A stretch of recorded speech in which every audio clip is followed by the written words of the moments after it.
Good afternoon. Welcome, Kent Boehm with 9 Business Group and Elevate Chat. This afternoon, we get the pleasure to speak with Dennis. Dennis, welcome to Elevate Chat, and please introduce yourself and your company and what makes you guys awesome. Awesome. Thanks, Kent. I appreciate it. My name is Dennis Kambeitz. I'm the CEO of EZ Robot, and we have the world's best educational robotics platform. Simple enough that we can use it with students as young as 10 years old and be teaching them advanced robotics, speech recognition, vision tracking, utilizing Microsoft's AI. So some high-end stuff we can do with kids as young as 4th grade. And at the high end, we have people using our platform to make life-sized humanoid robots, drink dispensing robots, robotic submarines, snow shoveling robots. I was talking with a client today out of the US that was using the platform to make spindles on a lathe. So lots of different possibilities on what people can do with the platform. So it's a great product for education. It's a great product for the real world. So what are you in both businesses then, in the education space as well as teaching people how to build robots for the workplace, or are you guys in the robot manufacturing space to help businesses? So the company was originally started about 10 or 11 years ago, and it was for DIY roboticists. The platform, again, the software is super powerful. It uses Arc Synthium software, developed in Calgary. And it really empowers people that don't have robotics training or programming training to build robots that can do a wide range of functions, or robotic applications that can do a wide range of functions. So that was kind of the genesis of the company initially. And it does a great job with that. We have people using, again, the platform for a lot of different purposes. But one of the things that we started to do about 4 or 5 years ago was pivot towards the educational space, because we understand the impact that robotics and AI is going to have on the workplace, which is so much larger than people understand. People think of robotics and artificial intelligence as industries, and they are, but what is not really being understood right now is these two technologies are going to lay across all industries, much like computers do, right? So imagine if you didn't have computer literacy, what would your employment opportunities be? And the field of view shrinks considerably. And the same is true with robotics and AI. If you understand these things, you can apply those technologies to all industries, and they're going to totally redefine the workplace and society over the next decade. So we believe it's important that everybody have literacy in these subjects. And I think it's critically important. So we started pivoting towards education to make sure that we were trying to get as many of our youth able to understand this. And then there's an interesting intersection that happens. Right now, we're working on literacy within education, but there's proficiency and mastery that need to be developed as well for some students. Not everybody needs proficiency or mastery. We don't need 8 billion roboticists or high-level programmers, but we need everybody to have this literacy. And then we start building the proficiency and mastery. So the EZ Robot platform, again, it's super powerful. This is our little controller here. You can use it to do a wide range of things.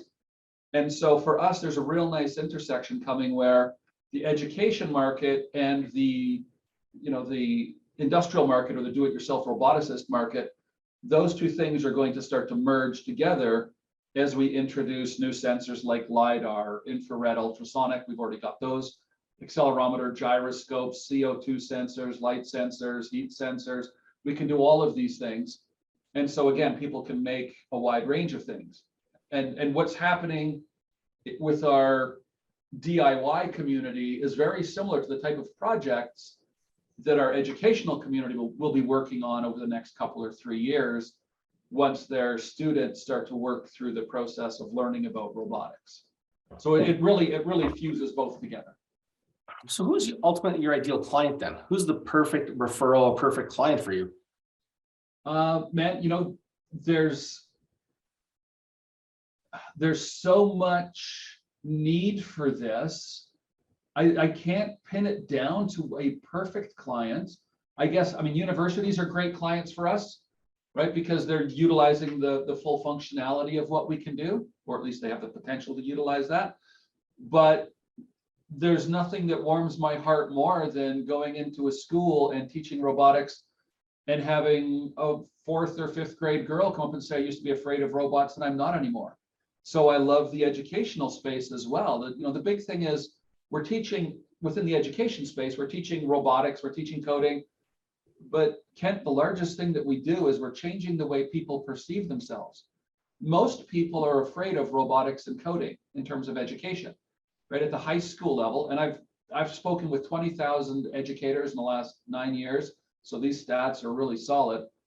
At the high school level, the number of students interested in learning robotics is about 3% of boys and 0.3% of girls. So to put some meat on those stats, in a school with 2,000 students, usually there's about 30 boys and 3 girls in the robotics program or club. And when we understand that robotics, AI, and automation is going to eliminate 20 to 47% of jobs over the next decade, and we're talking about 30 to 65 million people across the USA and Canada, and we understand that this technology is going to impact all industries. 35 students or 33 students out of 2,000 getting literacy in this area, and 1,967 not getting literacy in this area is nothing short of a crisis. And so this is really where I got into it. And at the same time, adults are also afraid of this technology, right? Like most adults, if I say, hey, we do robotics, they're going to say, wow, I can't do that. That's beyond me. The truth is most people can with the platform that we have. The hardware is very easy to use. The software is incredibly easy to use. So anybody can build robotic applications now. People just have to be open-minded and give themselves a chance. I've trained hundreds of teachers personally on how to teach robotics. I would say 90 to 95% of those had zero robotics or coding experience prior to us starting. So everybody can learn this. And once you understand the technology, you can apply it to your business. It doesn't matter if that's retail, agriculture, manufacturing, hospitality, transportation. These 2 technologies are going to change them all. So this is where I'm going to take the conversation slightly different. How do we help you scale? Like when you think about scaling your business, you're looking at it from a quote unquote, I can change the world. We can change the world. We can change Canada. We can at the very least change how Alberta educates young people. But there's only one of you. So what challenge do you face and how do we help you reach more people more often, faster? Is that kind of the challenge you're facing as well? Or is that just me looking at it going, how do we help? I would say that is a challenge. Probably the largest challenge we face, which is, the truth is it's going to be a self-correcting challenge. But the biggest challenge we face is that people generally don't understand the scope of impact and how it's already happening around us, and they don't understand the speed with which and the depth it's gonna occur. So as these changes continue to revolutionize the workplace, more and more people are going to understand this. More educators will understand this. Thus far, for us, a lot of the challenge has been helping educators understand that it's not good enough to give a few of your students this literacy. All of your kids need it. So that's why I've talked to 20,000 educators. I fly around the world speaking at education conferences, doing keynotes and breakout sessions, and that level of knowledge is improving. So that's going to help us scale. The biggest thing for us right now is, the company's been around for a decade. It's a robust product. It's refined. We've got an incredible product, good curriculum, a good marketing strategy, good messaging. When we talk to educators about what's coming, they see a definite need for our product. It's just that we have to talk to more educators. So what we are doing as a company is our go-to-market strategy is through resellers. And we like to use resellers because it allows us to expand globally. And we don't know who the educators of note or importance are in Poland, but our Polish reseller who works with educators every day does. We don't know who they are in the UAE or in Florida or in South Carolina, but we've got partners around the world that do. And so what we're doing right now is we have about 25 resellers. I want to grow that network to over 100 over the next few years. And that will have a dramatic impact on sales and operations and stuff. And the other big thing for us is when people see the platform in person, they understand why everybody wants to learn robotics this way, right? And so for us, going to education conferences, and this is another value of having the educational resellers from around the world, is because they can demonstrate the product locally, right? Everybody says they have a great product. Everybody says they have high levels of engagement. Our high level of engagement is a factor of 10 higher than the other people, right? So, but when people see it with their own eyes, they see the software, they understand it, then they get it. And it's funny, I've demonstrated and taught robotics to more than 18,000 students from around the world, across the USA, across Canada, down into New Zealand, Australia, the Middle East, the UK. And the strategies we have work everywhere. But the reason I've demonstrated to so many people is, imagine you're a principal of a school and you're focused and you're like, we need to get more kids engaged in this technology. I know it's coming. I'm reading articles about it. How can we get more people engaged? And you're trying your best with other products, and you're still hitting, and other products and strategies. It's not just about the technology, but you're getting 3% of your kids. And then along comes Dennis and he says, I can increase that number to 25 to 45% in a single day. You can understand that there would be some skepticism about that. Sure. And so I demonstrate the robots, and when I do that, ultimately what we typically see or hear is people go, well, of course everybody wants to learn robotics like that, right? So like when you see what the robots can do, it's so obvious why children will be excited about learning it the way that we're teaching it. But so for us to scale, what we are actually doing right now is we are raising some capital to allow us to multiply our marketing and business development efforts. We've got a great strategy, great messaging. COVID was very, very challenging for us, as you can imagine, with educators being our key market. Schools went virtual, and they certainly weren't interested in a hands-on product that people would be touching and sharing, right? And so we're seeing things looking really great through 2019 and into early 2020. We were poised for massive growth, and then COVID shut us down for about 18 months. Things started to rebound for us in the fall of 2021. Early 2022 was looking pretty good for us. And so now we are, we're well poised to go out there and, have explosive growth. So what we're actually doing right now, Kent, is a crowdfunding raise where virtually anybody can invest in the company and become, a full investor in Easy Robot for as little as $1,000. And that's neat for us because we've got a great community. We've got 27,000 users in 170 countries from around the world. People that use our product love it. And so what we're doing with this is we're giving the general public and our users and our community and our supporters the opportunity to become an owner in the company. And it's a new fundraising exemption where we're still a private company, but normally to invest in a private company, you have to be a close personal contact of the founders of the company, like, a brother or a sister or a best friend type of close, or you have to have a good amount of wealth and be an accredited investor. So, normally average, people from average income families and stuff don't get an opportunity to invest in something like this, but the market growth is forecast for 20% a year. And we think that our growth is going to be massively faster than this. So it's exciting for us as well, because this gives us the opportunity to have, to capitalize the company and to go out and do the good that we know that we can do. It also gives us the ability to share in that prosperity with our community and with regular folk. And that's just it's a really fun scenario that we're in right now. Good for you. So when you talk about the product, I got two questions. I got a lot of questions. I'm going to try and keep it to a minimum. When you talk about the product and easy to use, walk me through how this guy and how your product, so I'm just a business coach, got a couple employees, I don't build anything, but tell me how I would interface and what I would look at as a client for you.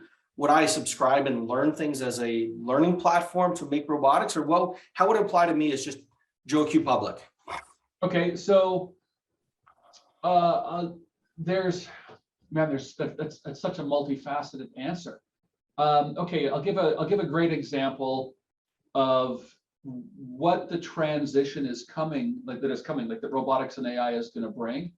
And I'm going to use a job that people would intrinsically think was completely not robotics based. I'm going to go to the farthest other end of the spectrum I can. So I was doing a keynote presentation about 7 years ago at a conference in New York called Robo Universe. Gave my presentation. Over the next 2 days at this conference, I met 20 to 25 people from the fashion industry. Now that surprised me because in my estimation, fashion is at this end of the spectrum, robotics is over here, right? You know, if I think, okay, what skills do you need to be a fashion designer? I would say good color theory, ability to sew, ability to draw, creative, obviously, risk taker, resilient, a lot of soft skills over here in a fashion designer. Over here in a roboticist, engineering minded, computational thinking, programming, physics, math, a lot of, you know, hard skills, so to speak. But now they go like this. And, you know, it's interesting. I didn't, when I started meeting people from, you know, the fashion industry, the first couple I thought must have a personal interest in robotics because I didn't see any parallel. But you meet 3 or 4 people in an hour, you start saying, well, wait a second, why are there so many of you here? So I started asking them, you know, why are you, you know, you're the 4th person I met in an hour, why are there so many people from fashion at this robotics conference? And what they all told me was, if you want to get a job in fashion, 2 of the most important skills are 3D printing and robotics. Right. And so like now what we see is these two industries that are so far apart are coming together like this. And it took me a little bit of time, but I thought about this, and here's really what it comes down to, Kent. This is why this is true. Imagine this circle represents all the fashion that's ever been created in the history of man. It's all inside this circle. If you add 3D printing and robotics, what you can create is greater. With 3D printing, you can create new designs that couldn't be created any other way. With robotics and artificial intelligence, you can create smart clothing that responds to light or sound or temperature. The wearer's own biorhythms. We start seeing things like smart watches, smart shoes, smart socks. So you can create greater opportunities. Now, if you own a fashion design company and you're hiring 1 new person, do you want the person that gives you this potential or this potential?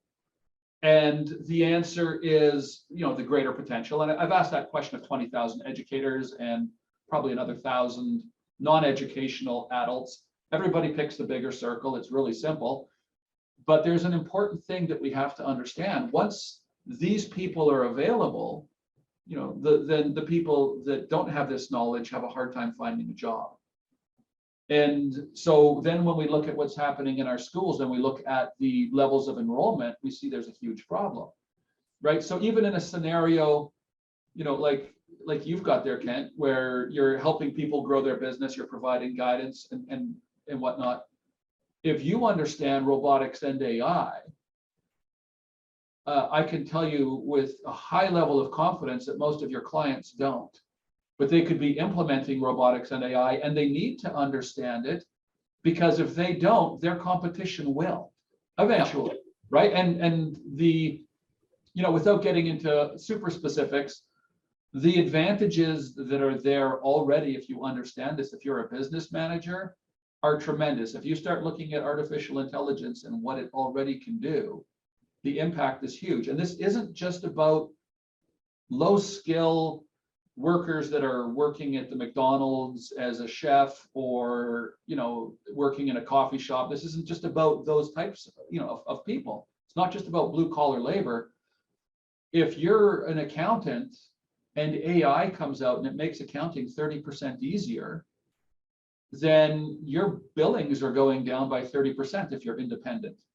Or if you're in a company that's got 10 accountants and it's 30% easier, that company is going to right size down to 7 accountants, right? Things like AI is changing the legal profession. So there are now people going through law school, and when it's time for them to go article or become a junior lawyer in a firm, the AI can do a lot of the background work that junior lawyers used to do. So the number of junior lawyers needed is shrinking. This is not just about manufacturing. That's what a lot of people view, but this is going to hit all industries. And so really, I would strongly encourage everybody that hears this message, start investigating AI and robotics and what it's doing within your industry, because it's going to impact your company and it's going to potentially impact your job. The World Economic Forum is forecasting 1 billion people will need retraining by 2030. It's 8 years from now. 1 billion people. Like this is not a small transition. And what I love about working locally and in Alberta and helping people here understand this, if we understand this transition early, then we prosper from being able to put the right things into place more quickly. Fascinating. So can you give us a couple other examples? And that was kind of the other question I alluded to before, is some other examples of industries that we wouldn't expect to be impacted. I love the analogy with accounting, bookkeeping, because a lot of the stuff they're just scanning in, they're loading to the cloud. It's the bookkeeping has definitely been reduced by it. But what are some other industries that are kind of more typical that we would see every day, but not think robotics applies? Like, will they be able to climb a roof and put shingles on? Will they be able to do framing one day? Or what are some other weird industries that we just haven't even thought of that is now approaching? Because I'm with you. I think once people start setting the standard, even if it's not in our industry, I think often of Amazon. Their ability to deliver something within a day or 24 hours has changed the delivery standard for anybody not in their industry. I was working with a window and door company a couple of years ago, and we were talking about that because Amazon's making it so easy to do it for yourself. It does create a halo effect where now a typical sales call for a window and door company shows up. Generally there's a presentation, you measure the windows, all that fun stuff. Well, at some point, somebody's going to go, here's how you measure your own windows, place your order. So even though that instant thing isn't in his industry, it's happening. So therefore it will come to his industry at one point. So I think robotics probably in that same space. But what would be some other examples that you just wouldn't even think about that robotics would be creeping into our world and kind of surprising us? Okay, well, there's a great one, and you were just talking about construction. You can 3D print buildings now, right? Which is, brings up the potential to that can redefine what construction looks like.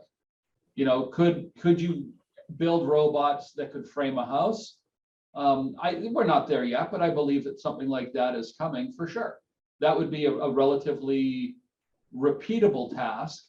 Where you would get into a little bit more complex is when you get variation, right? So a great example is technology will be able to more easily, for the sake of argument, plumb a new house where what the parameters are. It's more easy for automation to do that than it is for automation to go into an existing house and fix an issue and retrofit that house or adjust things. Yep. Or you're working with a wider range of unknown variables, right? So in scenarios like those types of industries, being involved from a scenario where there's a lot of variables makes it easier. But even in things like real estate, if we're both realtors, and you're trying to land a deal and I'm trying to land a deal, and I've got video that shows what my aerial drone is doing, and I'm going to do an aerial of the house to show how it fits into the community and whatnot. That's advantageous. I just had my shingles replaced on a roof, and one of the things I thought was really awesome was they went up and took aerials with a drone before, during, and after. Right now, a drone isn't critical to replacing the shingles, but I will recommend this company because I really appreciated seeing the before, during, and after pictures. And it gives me a real strong, image of what is happening. The other benefit is you can fire a drone, fly a drone around a neighborhood, and it could, potentially be hooked up with Google Maps or something along that line. And it could go like, this house needs a roof, this house needs a roof, this house needs a roof, this house needs a roof. And then you could plug that in with other technology and recognize, okay, is this a good community to go after, and go after those particular houses as opposed to blanketing everybody. Because right now in my mail, I've got new shingles on my house. I might get a promo for roofing. Well, I don't need that. So that is lost advertising, right? I know I'm not going to pretend to understand the flyer business, but there's so many opportunities like that. Yep. And understanding search engine optimization and having strong digital literacy, also very critical, right? So we've got a good understanding of that. And as an example, our website, if you were to type in the word robot, our website is going to come in the top 4 out of 2.4 billion search results. Does that give us an advantage? It does. We're the highest ranked robotics company for the word robot in the world today. And that leads to 250,000 impressions a month. And that's going to be, next year that'll be worth 500,000 impressions a month. Now, does that tangibly move the needle forward? That's not our direct business, but it helps if you understand these things. It gives you a bit of an advantage.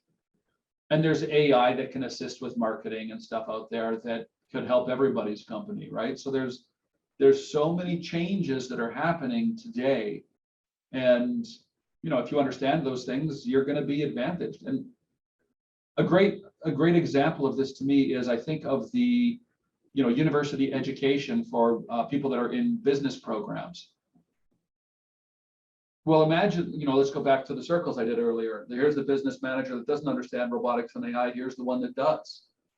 Knowing the changes that are coming, which of those two are you hiring? You're hiring the one that gets it, because they can bring more benefit.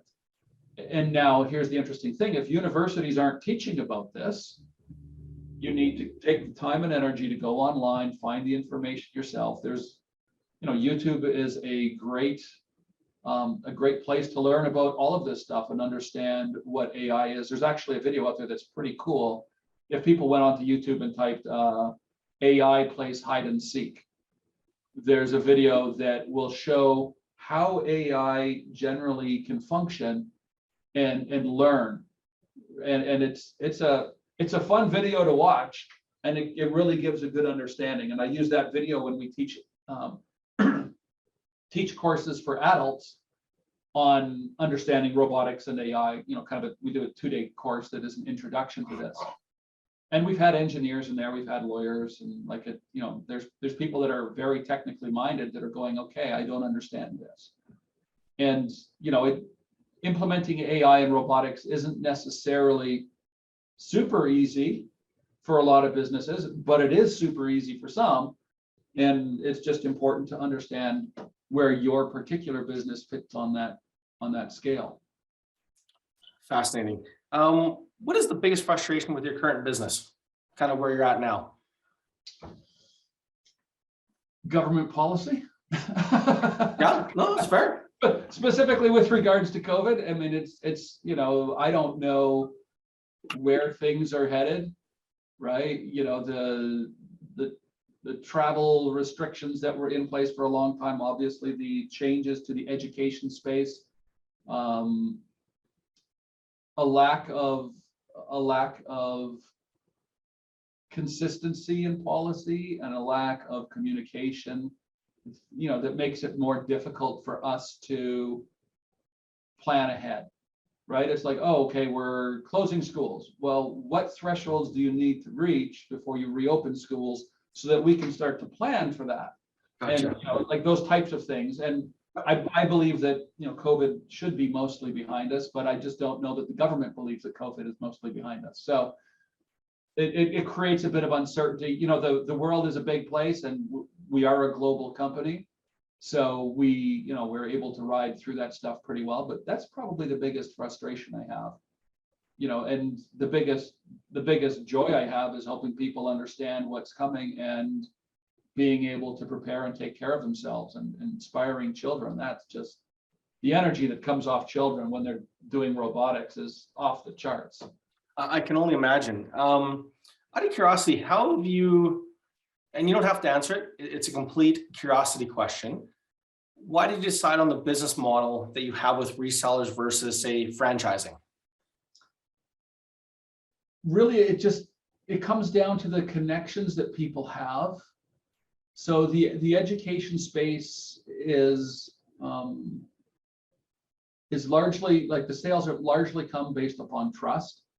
And if we franchise a business into South Dakota and they're going to go out, then they start making connections with educators, but they have to be around for a couple of years before the educators will trust them enough to buy from them, potentially. Like, some people see the robots and they're like, yeah, I have to have it. But it takes time to build up that network. And so for us, when we go to resellers, they've already got those networks. Sometimes for schools and school districts, they've got a vendor list that they can buy from. Okay. If they franchise, then that person has to get themselves on those vendor lists. And again, that can be a slow process. Interesting. Okay. What one piece of advice would you share about growing and scaling a business? I would say it's important to be resilient and put on sustained pressure while and these two things are going to sound like they contradict each other. At the same point in time, having a high level of intellectual honesty with yourself. Is this working? And sometimes that answer is going to be no, and sometimes that answer is going to be yes.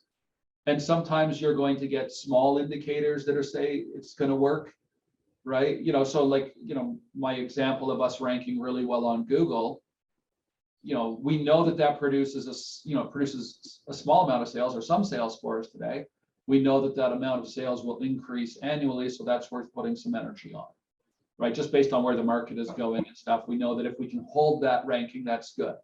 But there's some things that I've done in other businesses in the past that you're like, this is going to work, and you put money into it, and they're like, how come this isn't flipping into sales?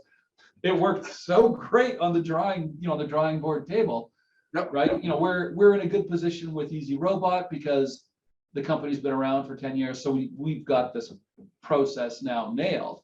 But as a young startup, that's a really important thing, is to have that intellectual honesty with yourself and not to overreact, because there's going to be days when you're euphoric, and there's going to be days when you want to curl up into the fetal position on the couch and just lay there, right? And everybody I know who started a business goes through that roller coaster, and you need to try to maintain balance in your thoughts.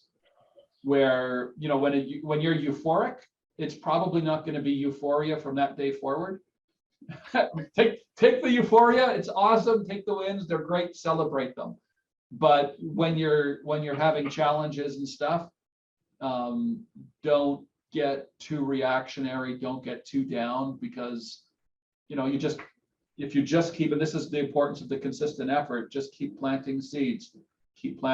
Sometimes those seeds take a day to sprout, and sometimes those seeds take 4 years. Like I in the education space went to some conferences, and then I'll hear back from people that we met at that conference 4 years later, and they'll say, I've had your business card on my desk for 4 years, and we are finally able to do something with it, right? So you just have to keep planting seeds and planting relationships. And not every business is a relationship business, but it's a huge percentage of them, I think, probably are. And says the guy who's building robots for a living. But we're doing that to help people understand it, right? It's interesting as well, because there is a dichotomy there as well. But what we recognize is these changes are coming. This is a really great way to prepare people for those changes. And there's nothing that anybody is going to do to stop those changes, because they are economically massively valuable for the companies, right? And so the changes are coming. All we can do is make our best efforts to get ready for it. But people, I would say this: a relationship is more important than a sale in most cases. I mean, when you're a startup and you're starving, sales really important, but having that integrity to build strong relationships, that's the pathway to sustained success. Fantastic. One last question, my favorite. Always the best for last. What do you want to be known for? 5 years from now, 10 years from now, you've achieved everything you've desired with easy robots. You're sitting comfortably on a beach. When you look back over the progression of the company, global penetration, whatever it is, what do you want to be known for?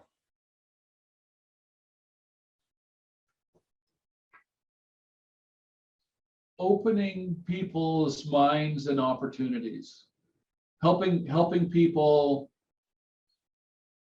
equipping people to make great decisions for themselves.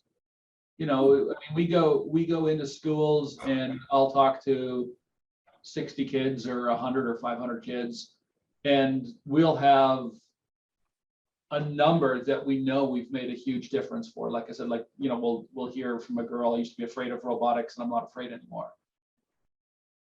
For that girl, that 1 hour presentation has completely changed their future, because her future is going to involve robotics, whether or not she's afraid of them.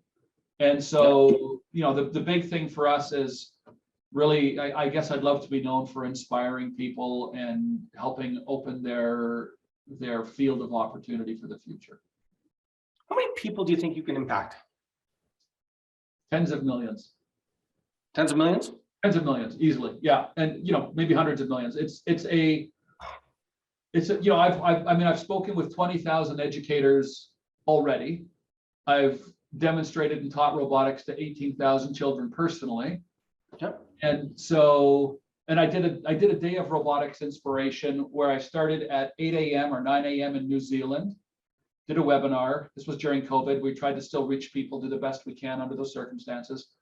So we did a webinar for New Zealand. Then, you know, a couple hours later, we did one for Australia and the people that are in that time zone, and then on Eastern Australia, then Western Australia, and we move across India and stuff like that. So I did 24 hours of webinars. About every 2 hours, I did one to try to get as many kids as possible. We were able to reach 24,000 children in a day with that. From around the world, lots of kids from Africa and places that don't get exposure to this. So awesome. So we can inspire a lot of people that way. But I love the multiplier impact when I talk to an educator and I help them understand what's coming, and I help them understand the best way to inspire children about this. Then how many children have those educators gone out and impacted? And so, you know, if we've hit 20,000 educators, the impact from that is probably in the hundreds of thousands already. And we're just getting started. Do you have a number?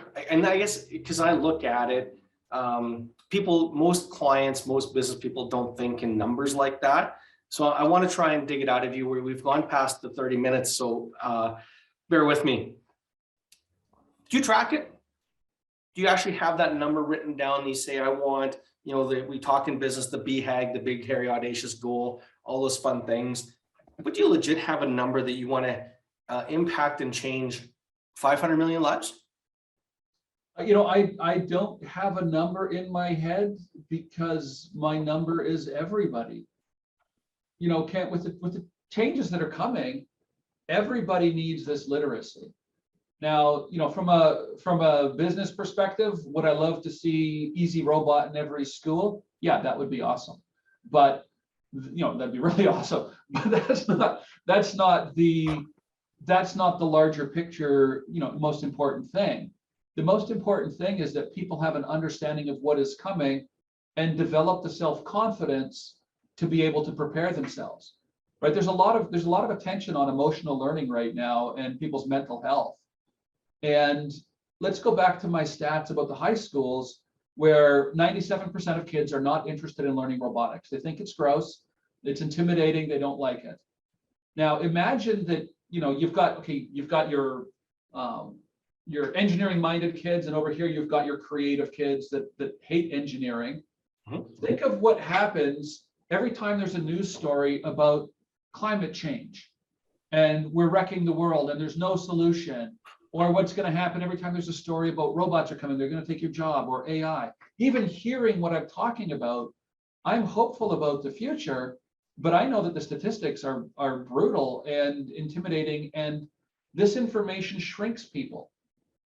So imagine, going back to our high school scenario, you're on the creative side of the curve and you don't like engineering, and you start hearing every day on the news, climate's bad, the environment's bad, robots are taking jobs. We just start shrinking people. And if, the one thing that we know that we can do is we cause people to flourish, right? We teach robotics, we teach coding, but the biggest thing we do is we change how people perceive themselves and their futures.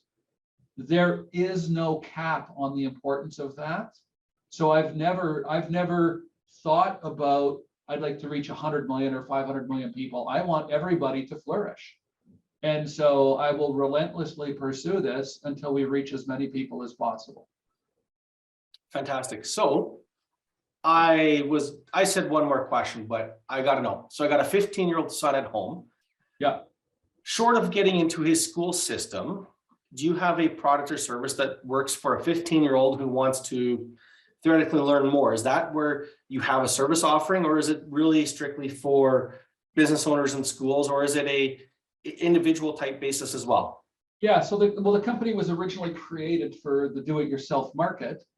So we've got great resources for people that might be interested in learning this at home and on their own, right? So this robot here, this is the one I always use when I'm trying to inspire people to learn robotics, because it outperforms everything else by a huge amount.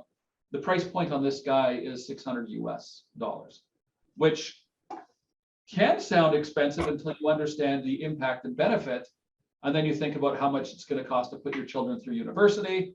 And if they're only going to graduate with enough skills to get the jobs that are disappearing, then all of a sudden, $600 US doesn't sound like so much. But we've got a range of different products. We've also got something that is, it's called our developer kit, that has a collection of servos, controller, camera, ultrasonic distance sensor. This allows people to make their own robots and build their own robotic applications. Yeah, over the next couple of years, we'll have 100 sensors coming out. So people, if you're sitting at home and you're like, I wonder if I could create something that could plant flowers for me, or pick weeds, or whatever might be in your head or your heart, then we've got components to help make that happen. And on our website, we've got about 120 free tutorials.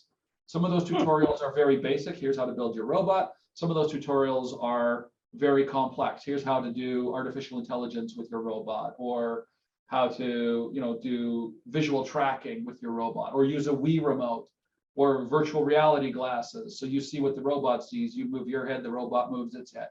You can do everything with the platform. So, and we've got tutorials that are, on a broad range of topics. So I mean, virtually anybody could be learning this on their own if they want to take the time to do so. And it's, the truth is, it's fun. When you see the robot respond to the stuff that, that you've programmed in, it's really exciting. So I'll just really quickly here, I'll just show you one thing. This is the way I hook students at the school, or in schools. I'll talk to them for 5 minutes about the future, why robotics education is so awesome, and it's going to help them have better lives and make a bigger impact. And then I'll tell them I could talk, forever, which you can clearly see. But I know a lot about robotics, and I'm passionate about it. But I always say, I can talk or I can show you the robot, and everybody wants to see the robot.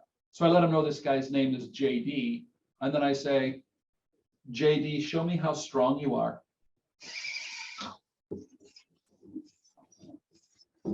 And when people see the robot respond to my voice, all of a sudden that's pretty magical. And I programmed that in 20 minutes, and I'm not a programmer. JD, can you sing happy birthday? Happy birthday to you. Happy birthday to you. Happy birthday, dear human. Happy birthday to you. And many more. Now, that was programmed by an 8-year-old. That's her voice coming out of the robot, right? So I use this robot to get everybody excited about it. And then, that's kind of the beginning of the education. Then we get into things like the developer kit, and people are building robots from scratch, all the way up to things like life-size humanoid robots. Right. So there's a full range of education that people can, kind of learn and put themselves through. Excellent. You've been an absolutely great guest. We've gone well past the 30-minute mark, but so much information there to digest. So any parting comments, or where would you like people to, after watching the video, go to learn more about you guys? Well, if people are interested in learning about the company, they can go to ez-robot.com or ez-robot.com here in Canada. If people are interested in investing, they can check us out on Equivesto, which is a crowdfunding website. So people that, if they're curious and they want to put some money in, we're happy to talk to them. The opportunity, I think, is spectacular. Or people can just reach out to me through our website. I'm happy to have conversations. We do presentations for free in school and stuff all the time. So if educators happen to be hearing this, we're happy to come in. We try to make as much of a difference as we can. So probably the best place I would send people is just to our website, and they can reach us through there, ez-robot.com. Perfect. Thank you very much for your time, and we'll keep the conversation going. Awesome. Thanks so much, Kent. Really appreciate it. You're welcome.